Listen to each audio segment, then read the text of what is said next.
noches a todos y a todas. A nombre del Instituto de Estudios Peruanos les agradecemos su participación en la presentación del libro La Misión Sagrada, 6 historias sobre qué es ser docente en el Perú, de Ricardo Cuenca, doctor en Educación y psicólogo social. Esta noche nos acompañan como comentaristas Natalia González y César Guadalupe. Cada comentarista tendrá un tiempo aproximado de 15 minutos y al final el autor hará una breve réplica de los comentarios. Entonces, en primer lugar, hará uso de la palabra Natalia González. Natalia es historiadora de la Universidad Nacional San Cristóbal de Huamanga, con estudios de maestría de género por la Pontificia Universidad Católica del Perú. Las investigaciones de Natalia abordan temas sobre políticas públicas y educación, funcionamiento del sector educativo y reformas educativas, así como la formación y capacitación docente, participación y aprendizaje. Natalia, tienes 15 minutos para tus comentarios. Te escuchamos. Gracias, Sandra. Bueno, agradecer a Ricardo, agradecer a César Guadalupe, a ti, Sandra, que estemos aquí cumpliendo con una misión no sagrada, pero una misión casi imposible, que es presentar un libro en este contexto, en esta época, y además con el rol que ahora ha asumido Ricardo como el que conduce la educación en el Perú. Pero trataremos de estar a la altura y haremos de esta una no misión sagrada ni imposible, sino una amena misión. Poco hemos hablado de Ricardo al presentar, al presentar la mesa, y yo quiero hablar un poco del autor, porque creo que este trabajo marca un hito en el desarrollo profesional de Ricardo. Ricardo ha transitado por diversos temas sociales, ha tenido varios intereses diversos, partiendo de la psicología, pasando luego por los temas que desde la cooperación internacional apoyó, como la descentralización, la educación, las políticas públicas, y finalmente ha tenido el tiempo, y me parece que su estadía, su permanencia en el Instituto de Estudios Peruanos, le ha permitido tener un tiempo para reflexionar un poco sobre uno de los temas que me parece que ha sido crucial en el perfil que finalmente ha adoptado Ricardo en su vida profesional, ¿no? Y este tiempo ha servido para producir a partir de varios trabajos, a partir de varias investigaciones, una reflexión sobre los docentes, y una reflexión que en mi lectura ha estado muy vinculada al tema de cómo se han elaborado las políticas públicas conducentes a obtener mejores maestros, ¿no? Y creo que este libro recoge esa preocupación de Ricardo por el tema de los docentes, desde su perfil profesional, sus diversos acercamientos a diversos temas sociales, al estudio del Estado, y eso es bien importante, porque las investigaciones en el Perú han abordado desde diferentes ópticas el tema docente, pero creo que han estado muy centradas en el quehacer de los docentes. ¿En qué hacen los docentes? ¿Cómo enseñan los docentes? ¿A quiénes enseñan los docentes? En este periodo de tiempo en el que el libro aborda, ¿no?, los últimos 10, 15 años de cambios educativos en el Perú. Y creo que el trabajo de Ricardo más bien hace una reflexión importante para detenerse en mostrarnos un panorama de quiénes son los docentes, qué piensan los docentes, cómo perciben su quehacer, y eso para mí ha sido particularmente interesante de leer, porque yo más bien he estado pensando mucho en el quehacer de los docentes desde el aula y no pensar a los docentes como sujetos sociales fuera del aula a partir de su identidad. Entonces me parece que este libro, por eso es bien importante en la trayectoria de Ricardo. Primero porque le pone fin a un ciclo, ha tenido un tiempo para reflexionar, para poner en claras muchas ideas de donde él se siente más cómodo, y creo que en eso ha tenido que ver la edad, porque ya todos pintamos canas, pero también creo que ha tenido que ver su permanencia en el instituto en los últimos años, y eso es muy bueno para los colegas que trabajamos con él. Otro asunto importante que yo quería remarcar en esta breve presentación es las preguntas que Ricardo trata de responder a lo largo del libro, ¿no? Como decía, ¿quiénes son los docentes? ¿Por qué se hacen docentes? ¿No? Y cómo se construyen como profesionales.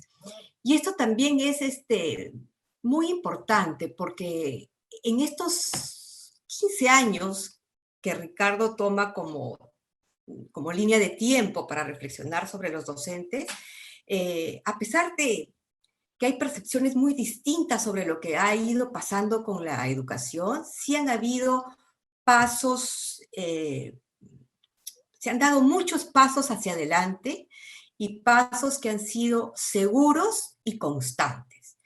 Si bien es cierto, esto ha tenido como marco el proyecto educativo nacional y eso nos ha ido guiando, ¿no? Ha ido guiando a los decisores de política para tomar estos pasos seguros y constantes, sobre todo en lo que es la educación básica. Me parece, creo que este libro nos permite mirar en esa línea de tiempo que se han venido elaborando políticas públicas que tienen como su hito más importante la última ley del desarrollo profesional docente, pero pensando en que estas políticas públicas se fueron elaborando pensando en los docentes que queríamos tener, en los docentes que necesitábamos tener para hacer más sólidos los cambios en el sistema educativo. Y no siempre pensando en los docentes que tenemos efectivamente laborando en nuestras escuelas. Entonces, había un problema de match, de sintonía entre las políticas y estos sujetos sociales que son los docentes. Y creo que este libro, si bien no lo dice explícitamente, la lectura del libro, los testimonios con los que trabaja Ricardo, nos los muestran con mucha claridad. Y me parece que esa es una contribución importante también del libro, porque esto va de la mano con otro asunto que es importante, que es que el libro, si bien es cierto, cierra un ciclo del perfil de Ricardo como investigador, abre una amplia agenda para seguir investigaciones que vayan por este camino, ¿no? De indagar más los vínculos entre los sujetos maestros, la sociedad y su relación con el Estado, ¿no es cierto? Entonces, abre una nueva agenda que nos saca de lo que muchos de los investigadores vivimos obsesionados en los últimos años, que es mirar la escuela y el aula encerrados en sí mismos y sin vinculaciones con la sociedad donde funcionan estas aulas y estas escuelas. Y me parece que este libro es una invitación para elaborar una agenda futura de investigación más en esta línea de trabajo, porque si bien es cierto, ahora tenemos un horizonte nuevo con el nuevo... Un horizonte seguro con el nuevo proyecto educativo nacional y con el desarrollo de la carrera pública magisterial con la que podemos tener preocupaciones respecto a su implementación más efectiva y más rápida. Lo cierto es que necesitamos pensar mejor cómo ayudamos a los maestros a consolidar este acercamiento que han tenido a su cambio de rol, aceptando, contra lo que suponíamos muchos, incorporarse a la carrera pública magisterial, incorporarse a una carrera meritocrática con evaluaciones permanentes y dispuestos a cuestionarse sus formas de enseñar, ¿no? Entonces, eso también me parece interesante de lo leído.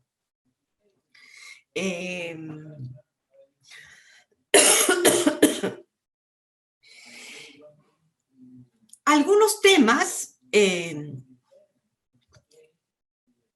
si encadenamos este asunto de la agenda de investigación y de reflexión que abre este libro, algunos temas me parecen, en mi lectura, muy pertinentes y me dejan el sabor con la miel en los labios. Cuando ya entra en materia, Ricardo, y hace esta extensa revisión bibliográfica sobre los temas que aborda el libro, y luego se concentra en el análisis de los testimonios, de las historias de vida de los maestros, es evidente que en estas 3 variables de análisis que utiliza, que tienen que ver con la profesión docente, el trabajo docente y el reconocimiento, vemos que hay una diferencia sustancial entre los testimonios de las maestras, de las maestras mujeres, de las docentes, y el docente que es entrevistado. En esta idea de la construcción de su identidad profesional, me parece que muy ligado a una identidad positiva, ¿no? Está el hecho de que las mujeres se sienten unas profesionales exitosas en la carrera docente y que los hombres, si bien es cierto, la carrera docente la perciben como la posibilidad de tener un trabajo, de mantener una familia, no siente, por las razones de reconocimiento social de la carrera, no se sienten tan exitosos como se sienten las mujeres. Y creo que esta línea de análisis, Ricardo la menciona muy brevemente y la abandona, ¿no? Porque no es posible abordar todos los temas en un libro, pero yo me quedé con la miel en los labios y pienso que tiene que ver mucho con esta idea de que las mujeres docentes, a las cuales se les asigna el rol del cuidado en el ámbito privado, de la familia, en la sociedad, pasan luego a ejercer una carrera relacionada con ese cuidado, pero que al construir una identidad profesional, al construir ideas sobre su quehacer en el aula, salen de esta esfera privada para constituirse en profesionales exitosos. Y que es otro de los temas que se podrían tomar en cuenta en la elaboración de políticas públicas, en la forma como nos acercamos a este problema de los docentes, ¿no?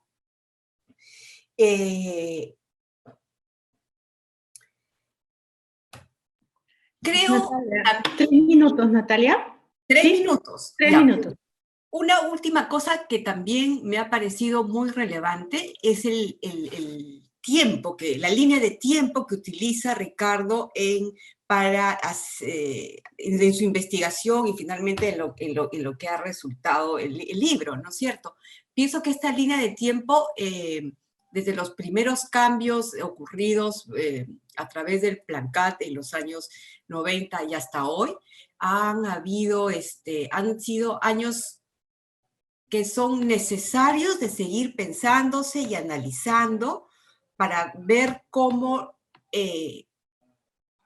tomamos mejores decisiones con respecto a las políticas que tienen que ver con los docentes, pero también cómo los investigadores nos hacemos preguntas sobre lo que ha sucedido en estos años para entender mejor los procesos educativos, la relación entre aula, escuela, sociedad, ¿no es cierto? Y entender mejor el rol que deberían ocupar los docentes en una sociedad peruana que reconoce a aquellos que están dedicados a formar a los niños, a las niñas y a los jóvenes de este país. 3 minutos exactos, Sandra. Fue una misión imposible, pero se logró. Sí, gracias. Nos has dado ahí un minuto de yapa. Muchas gracias, Natalia. Bueno, siguiendo con el programa, agradecemos a Natalia por sus comentarios. muy valiosos, pertinentes, y continuamos la presentación con los comentarios de César Guadalupe. César es doctor en educación por la Universidad de Sussex en Reino Unido, es profesor investigador y jefe del Departamento de Ciencias Sociales y Políticas de la Universidad del Pacífico. Ha sido presidente del Consejo Nacional de Educación hasta agosto del 2020, hace unos meses. César, tienes 15 minutos para tus comentarios. Adelante, por favor. Muchas gracias, Sandra, y déjame empezar agradeciendo al IEP y agradeciendo a Ricardo por la oportunidad primero de tener que leer el libro fresco, ¿no? Recién salidito, eso es una oportunidad que se agradece también, y la oportunidad de participar en esta conversación hoy. En realidad confieso que me ha costado trabajo ver ver cómo estructurar comentarios que puedan ser más o menos interesantes, porque el libro es muy rico en el gran abanico de cosas que aborda, en el gran abanico de aristas que toca el problema. Entonces, por ejemplo, una tarea difícil así en mi calidad de, digamos, de sociólogo o de gente vinculada a la academia, de encontrar vacíos. Ha sido difícil encontrarle vacíos al libro. Por ahí he encontrado un hito que quiero mencionar chiquito, que creo que puede ser interesante para la reflexión. No en tanto vacío, sino en tanto una lista que creo que podría explorarse un poco más bien, como misma Natalia ha dicho respecto de otro tema. Algunas cosas que evidentemente un texto no puede cubrir, abarcar todo. Sin embargo, este texto es un texto que abarca bastante. No es, digamos, tiene un alcance, en una estructura que le permite tener un alcance muy grande, en primer lugar, en términos de revisión de literatura. Creo que cualquiera que quiera estudiar el tema de docentes en el Perú, Ricardo le está ahorrando el trabajo que cuando uno hace la tesis de doctorado tiene que soplarse varios años haciendo de revisión de literatura. Y efectivamente Ricardo hace un mapeo de la literatura de toda la primera parte que es, digamos, bastante exhaustivo y que creo que vale la pena, digamos, eso en primer lugar como uno de los valores del texto. Pero decía, me cuesta trabajo un poco pensar, me costó trabajo pensar por dónde abordarlo de manera que primero no funcione aquí de spoiler, de contarle contenido del texto a la gente, que espero que lo lea, ¿no? Pero sí de sugerir algunas cosas que me parecen importantes. Y antes de entrar en esas sugerencias, hay una cosa más que quiero señalar también en el mismo tono de Natalia, ¿no? Yo conocí a Ricardo en los tiempos del Plan CAT, a finales de los 90 en el Ministerio, y somos amigos desde entonces, y he visto esa misma trayectoria que Natalia ha marcado, y creo que me parece súper simbólico, importante, valioso, hacer esta presentación en el momento que, digamos, que el presidente Sagasti tuvo digamos, el tino de invitar a Ricardo a estar donde está hoy día, con la responsabilidad que está hoy día. Entonces creo que es bueno que la gestión no se coma a la gente y tengamos siempre espacios de reflexión y de conversación como esta. Yo entiendo que el presidente también tiene clarísimo eso, ¿no? Y que entonces eso es parte de un esfuerzo por mejorar las maneras como manejamos la gestión pública, ¿no? Es una gestión absorbente, difícil, dura, ya hemos comentado alguna cosa con Ricardo en estos días, ¿no? Y ya le he prometido no hacerlo reír en horas de trabajo, ¿no? Pero tiene cosas muy duras, pero al mismo tiempo es importantísimo que sepamos balancear eso con espacios de conversación como el que estamos teniendo hoy y en el cual el IEP juega un papel fundamental para, como siempre lo ha jugado en todas estas décadas, de crear estos puentes entre la conducción de las políticas públicas en el país y la reflexión más académica.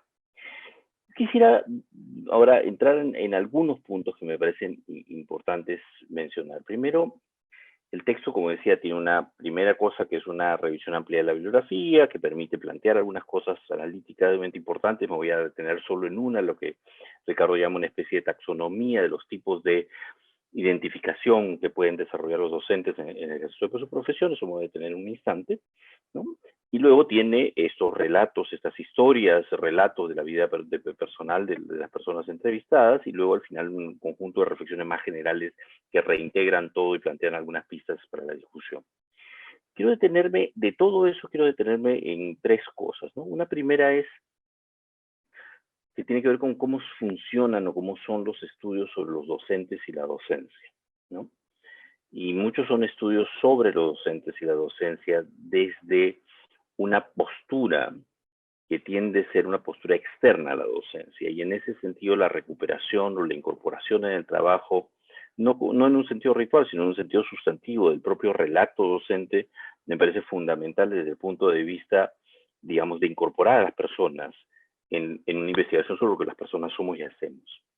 Y una segunda cosa que me parece, digamos que eso está en el texto, y una segunda cosa que siempre me ha parecido importante y que creo que lo vemos en el texto también, es que en la incorporación, no se trata solamente de la incorporación de la voz de las personas a través de sus relatos de vida, sino en realidad de cómo miramos el tema, incluso reconociendo que uno no es el docente del que está hablando, más allá de que pueda tener él una voz. En un sentido bien en lo que en sociología se llama de la lógica de la situación, es decir, de reconocer y entender que en los distintos contextos en los cuales las personas nos movemos, más o menos todos actuaríamos de maneras más o menos parecidas, ¿no? Y que entonces, en realidad, cuando yo me pregunto, por ejemplo, sobre la docencia como profesión, es perfectamente legítimo preguntarme cómo yo entiendo yo mismo mi propia profesión y cómo esas dos cosas se comparan. Y cómo las diferencias que pueden surgir de esa comparación son diferencias que tienen que ver tanto con trayectorias personales, particulares, que siempre existen, como contextos específicos que siempre existen, como con una dinámica social mucho más compleja, que es la dinámica que constituye un cuerpo de docentes que tiene la magnitud que tiene y tiene la historia que tiene en el Perú contemporáneo, y la de un sociólogo perdido ahí en una universidad chiquita en Lima, que son trayectorias distintas. Pero el contraste sirve para ilustrar esas diferencias de contexto que hacen que las prácticas y los contenidos de esas prácticas tengan sentido y no sea uno que termina quejándose de que los profesores lamentablemente no entienden la profesión como yo la quisiera entender o como yo la entiendo para mí, ¿no? Lo cual no quiere decir que uno tiene que ocultar su propio entendimiento, uno puede contrastarlo y eso es importante. Desde dónde escribimos y desde dónde hablamos sobre los docentes y desde dónde incorporamos la voz de los docentes, creo que es clave para algo que atraviesa todo el texto, que es entender que la formación de la identidad profesional no es un abstracto, sino es algo que se teje, reteje, dibuja y redibuja en contextos específicos y con un montón de variaciones a lo largo del tiempo. Hay dinámicas sociales que marcan esos procesos de formación de la identidad, que entonces no hay una receta que diga la identidad profesional está compuesta de A, B y C y así debe ser porque a mí me parece, sino que esos A, B y C se van redibujando, resignificando y se incorporan otros elementos según distintas cosas que van sucediendo, tanto en contextos particulares como en contextos más generales, ¿no? Entonces, por ejemplo, digamos, a mí una de las cosas que siempre me ha llamado la atención en ese tema tiene que ver con el tema de la autonomía profesional y el trabajo colegiado. Uno cuando conversa con los profesores en el Perú, estas dos cosas no aparecen tanto, no aparecen tan marcadas en comparación con, por ejemplo, la respuesta de los profesores británicos a los procesos que sucedieron a partir de que Margaret Thatcher fue ministra de Educación en el Reino Unido, la introducción de un currículum nacional para Inglaterra y Gales que no existía en el Reino Unido hasta esos años. ¿Por qué? Porque la lógica era una lógica de absoluta autonomía de las autoridades educativas locales, y entonces lo que sentían los profesores que conformaban esas autoridades educativas locales era que el Estado central les empezaba a quitar cosas y quitar márgenes de autonomía. Eso, por supuesto, en el Perú no es así, porque esos márgenes de autonomía nunca han existido, ¿no? O mejor dicho, desde 1905, que es cuando se configura el sistema educativo como empezamos a conocerlo, con las transformaciones que ha habido, pero desde entonces tenemos un sistema que es profundamente centralista, donde el rol ministerial es un rol muy prescriptivo y entonces donde la lógica del trabajo colegiado autónomo no tiene mucho lugar y no es una preocupación central. Hay más preocupaciones por el lado de lo que Ricardo aborda bien, como el tema del reconocimiento, por ejemplo. Ser profesionales que me reconozcan como profesional, ganar como los demás profesionales, tener el prestigio de los otros profesionales, no es poder utilizar autónomamente un juicio experto en el trabajo colegiado con mis colegas, por ejemplo, ¿no? Porque además no hay trabajo colegiado porque la gente va, dicta su clase y sale disparado al segundo empleo. Entonces tampoco hay, ¿no? Entonces, ese tema de introducir el contexto me parece un segundo elemento que es clave y fundamental para entender la riqueza del libro y para la discusión que el libro porta.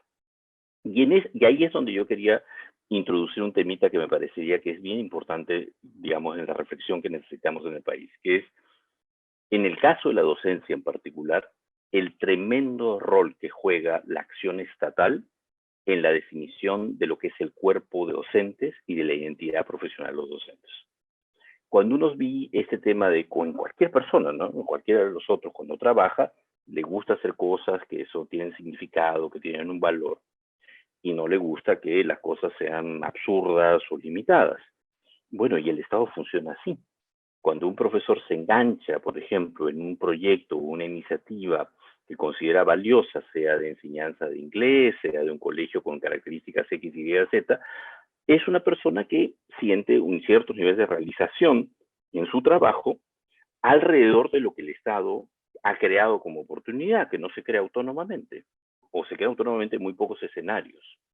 Y al revés, el Estado también es una profunda fuente de frustración, no solo por el tema remunerativo, sino por el tema de pedir, como piensen lo que pasó con la pandemia, ¿no es cierto? Empieza la pandemia y lo primero que hacen las autoridades de los distintos niveles del Estado peruano es pedir reprogramaciones, asumiendo que la cuarentena iba a durar 15 días, para 15 días después pedir reprogramación de la reprogramación, para 30 días después pedir reprogramación de la reprogramación de la reprogramación, en un ejercicio ritual que es profundamente frustrante para la gente y donde entonces el Estado sigue pesando mucho. Tenemos un Estado que es muy central, en el caso educativo, un rol muy central, muy fuerte, muy pesado, que impacta muchísimo acerca de cómo las personas entienden su trabajo, a veces para bien, a veces para mal, a veces de un modo estimulante, gratificante, a veces de un modo más bien limitante o frustrante. Entonces, esa era la cosita que yo quería mencionar, ese peso que en la sociedad peruana tiene el Estado casi como referente para creación de muchas identidades y que en el caso de los docentes es particularmente claro y me parece particularmente importante abordar. Y el otro tema que quería mencionar, lo que había dicho, lo que Ricardo en el texto llama una especie de taxonomía de tipos de formación de identidad, ¿no? El docente técnico, el reflexivo, el intuitivo, el crítico, el proletario, el semiprofesional, el apóstol, el burócrata, ¿no? Que en realidad, digamos, como bien también lo dice Ricardo, no es que estas cosas sean o eres uno o eres otro, son distintas camisetas que se sobreponen unas a otras y que van variando de acuerdo a los contextos y en ese sentido son como casi tipos ideales beberianos de decir el burócrata tiene estos atributos, pero no es que eso va a pasar en la realidad, eso nos ayuda a entender la realidad y a dar cuenta de ella y a entender cómo en la variación del contexto algunas cosas se refuerzan, algunas cosas se debilitan en distintos momentos en el tiempo, ¿no? Y ahí está esto mismo también que mencionaba Natalia, que tiene que ver con la continuidad de las políticas educativas en general que ha habido en los últimos 25 años y la continuidad que tiene que ver con el tema docente. También eso está bien mapeado en el texto, desde la comisión que preside Pepe Rivero al inicio del siglo, pasando por la de Hugo Díaz, hasta llegar a la ley del 2007 y luego la ley del 2012. Ese proceso está súper bien mapeado en el texto, entonces uno lo tiene bien claro.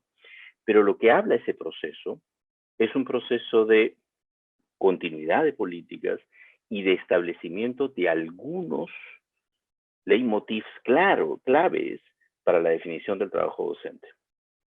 El tema, y no digo que esté mal, el tema del mérito como criterio principal para el ingreso, el acceso, el ingreso, la permanencia y el progreso en la carrera, es un tema que ha costado 20 años instalar y ya se instaló, ¿no? Todavía siempre hay una resistencia por aquí, una resistencia por allá. En algunos momentos, además, el proceso de instalar esa idea fue pésimamente manejado alrededor del 2006-2007, como también está detallado en el texto. Fue un proceso conflictivo espantoso que no ayudó a que la idea cristalice bien, ¿no? Pero está esa idea. Pero esa idea consigo porta algunas cosas acerca de lo que entendemos y no está en el aire, no es solamente que el mérito es importante, que por supuesto que lo es, sino el mérito es importante entendido cómo, de qué manera y en qué contexto.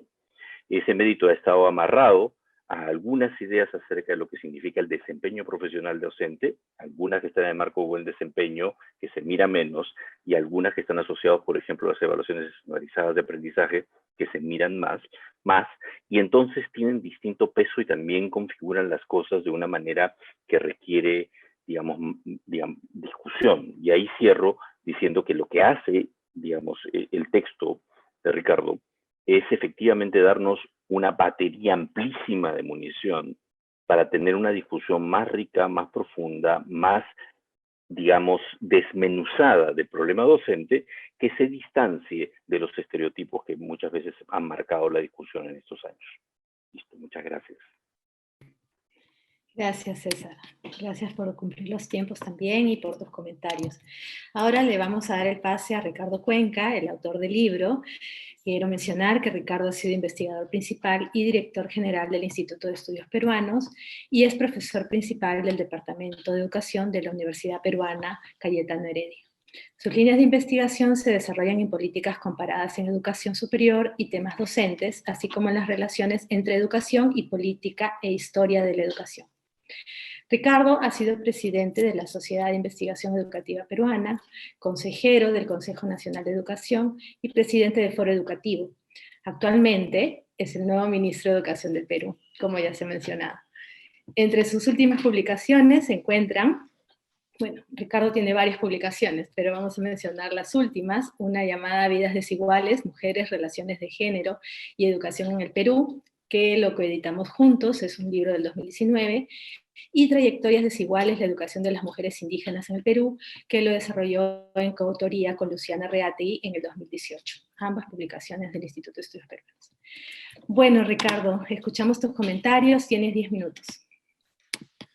Muchas gracias, Sandra, buenas noches con todos, con todas. Un abrazo a la distancia y muchas gracias, Natalia, César, por los comentarios. Siempre es difícil tener algún comentario respecto de un libro, de un trabajo que se haya hecho y sobre todo porque creo que es la oportunidad para escuchar a los colegas, ¿no? Y por eso es que, además de ser breve, lo que quiero empezar es agradeciendo que las tres personas que están en la mesa acompañándome son personas con las que hemos discutido durante muchos años, con algunos más que con otros, los temas que este libro intenta recoger parcialmente, ¿no? Entonces, me gusta imaginarme que esta reunión que se amplía en un café que podríamos estar tomando Natalia, César, Sandra y yo, termina siendo un café extendido con todos quienes nos están escuchando. Así que muchas gracias por estar ahí. No tengo duda, además, que los comentarios de César y de Natalia terminan siendo totalmente pertinentes y clarísimos, porque, entre otras cosas, creo que los dos representan dos tradiciones de estudio sobre los temas docentes en el país, que me permiten efectivamente sentirme más que honrado de compartirlos con ustedes, ¿no? Natalia, que además de ser mi querida y gran amiga, ha trabajado tanto los temas docentes junto con el grupo de colegas en el IEP y en el famoso equipo de investigación conocido como las Macanas, ¿no es cierto?, con Mariana de Buren, Carolina de Belaunde y Natalia González, que son un trípode fundamental para entender el trabajo de los docentes en el Perú, mirando lo que pasa en las aulas, mirando lo que ha pasado permanentemente con los cambios entre los docentes, ¿no?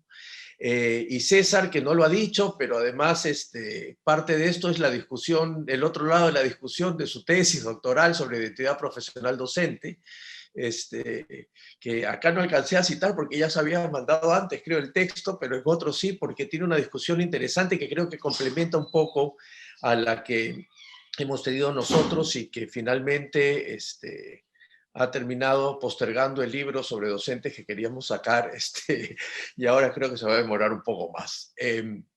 Entonces, muchísimas gracias. Yo solo quiero dar 2 o 3 comentarios muy generales y a partir de ello más bien hacer lo que corresponde, que es agradecer muchísimo a todos.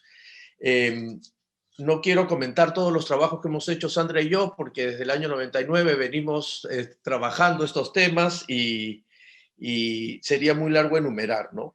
Lo primero es resaltar algo que dijo Natalia, que como claro me conoce, sabe que he pasado por varios temas a lo largo de esta vida profesional y de esta idea de estudios.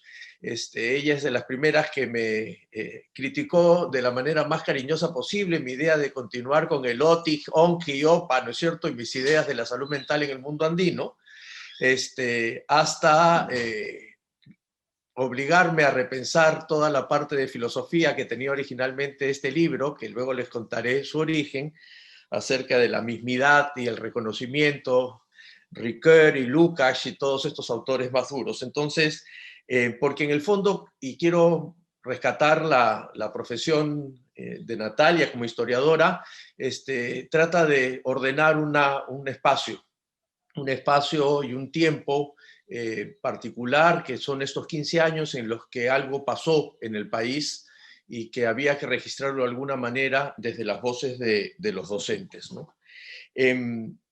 Pero algo que mencionó Natalia y que, por supuesto, no solo comparto, sino que ha sido mi muletilla últimamente, en los últimos 20 años, es no ceder a la tentación del deber ser, ¿no? Y cada vez que hablábamos de los docentes, hablábamos desde lo que debería ser el docente y no desde lo que realmente es. Y este libro intentó eso, rescatar qué son ellos y a partir de eso más bien tratar de entenderlos y no querer entenderlos hacia nuestro molde, ¿no? Y porque es muy fácil en educación ceder a la tentación de ese deber ser, ¿no es cierto? La cosa normativa está permanentemente presente y tratar de tomarle distancia a eso para entender mejor los fenómenos educativos y particularmente docentes se vuelve fundamental. Coincido profundamente con Natalia en que queda pendiente, entre otras muchas cosas, el tema de género, ¿no? Luego de leer el texto ya en la versión final, decía sí, pero podríamos demorarlo un poquito y tratar de dar esta mirada tan acertada que ha tenido Natalia en cómo, por lo menos en este grupo de maestras que revisamos para hacer las historias de vida, la percepción general de las maestras es totalmente distinta al del profesor hombre, que termina siendo, desde una perspectiva de género, una muestra clara de la feminización de las carreras y cómo estas tienen un valor social distinto, ¿no?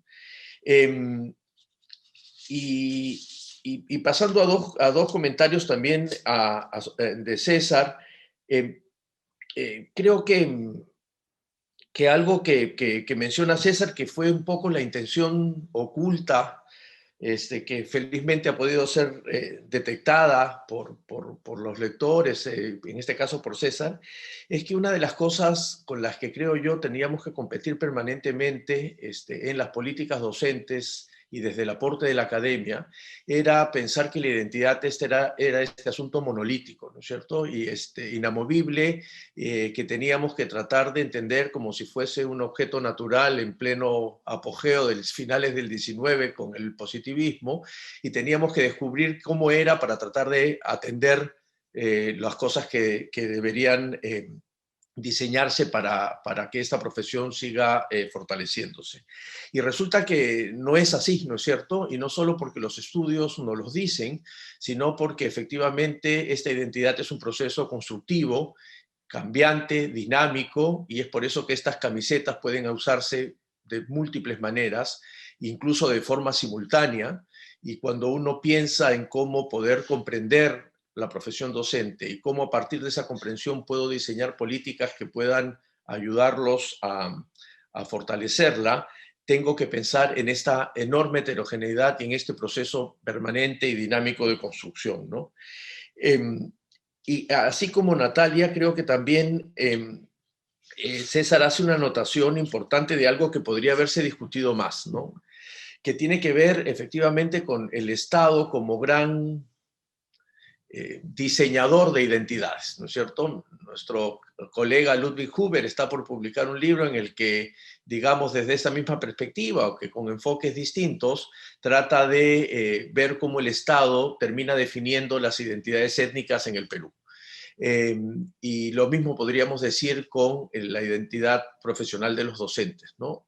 Porque en el fondo el Estado termina efectivamente generando muchos espacios para el desarrollo de esta identidad, pero también dando algunos límites para ello, ¿no?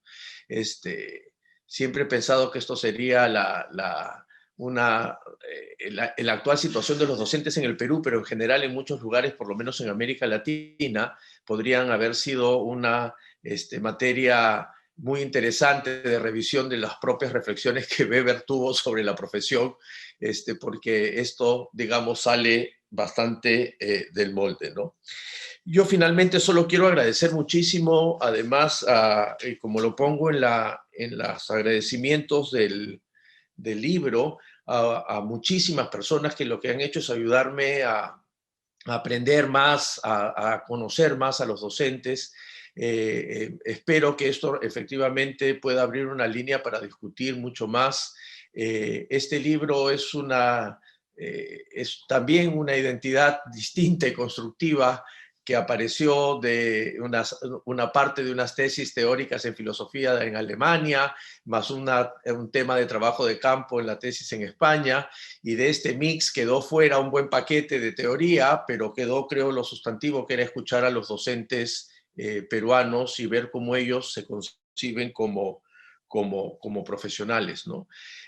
Quiero agradecer muchísimo al IEP, a mi casa, por la acogida que le dieron a esta idea, a Ludwig, a Raúl, a Odín, las peleas enormes que hemos tenido por ver cómo quedaba la carátula final con Gino, al equipo de comunicaciones, por supuesto al consejo directivo, a todos mis colegas en el instituto, y a todas las personas que en los últimos 25 años me han acompañado a tratar de entender desde distintos momentos el tema docente en el país. Solo termino diciéndoles que utilicé esta figura de misión sagrada por esto que pongo en el texto, ¿no? Que tiene este doble vínculo de lo sacrílego y lo sagrado, y creo que eso es un poco la idea de tratar de entender y pensar qué es ser docente en el Perú a partir de no lo que debiera ser, sino de lo que los docentes efectivamente piensan y se construyen como profesionales. Y eso es fundamental no solo para una discusión académica que abra una agenda, sino también para pensar en políticas docentes más aterrizadas en la realidad antes que en el deber ser tan instalado como, insisto, hay en la educación. Así que muchísimas gracias, he llegado corriendo, pero a tiempo. Muchas gracias otra vez, Sandra, Natalia, César, y a todos los que nos están escuchando. Espero que el libro genere muchas preguntas. Yo siempre tengo antes que una respuesta, una pregunta, y esto espero también poder contagiarlo con todos ustedes. Muchas gracias. Muchas gracias, Ricardo. Te agradecemos mucho a los moderadores, a los comentaristas, a César y a Natalia por sus comentarios, por acompañarnos esta noche, y damos por concluida la presentación del libro. También gracias a todos por su presencia y su participación, y bueno, esperemos estar en contacto pronto. Buenas noches.